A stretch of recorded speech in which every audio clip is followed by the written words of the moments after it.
So what you can also do is you can go around and translate out content by using ChatGPT. So over here, I'm going to go around and say, let's say for example, write hello in French right here, just like this. Press enter, just like this. So there's a spelling error, but you can see that it corrected it and converted hello in French is bonjour.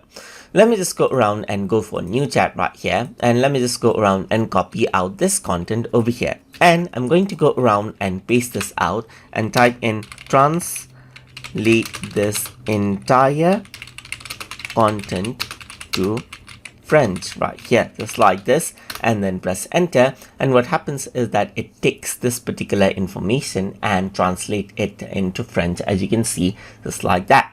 So you can go around and do that. So I'm going to go around and say, now translate it into Mexican right here, just like this. So once I go around and do that, then what happens is that it translates it out into Mexican, as you can see right here, just like this. Now I'm going to go around and say, now translate it into Hindi right here, just like this. So once you go around and do that, it translates the content into Hindi, as you can see right here.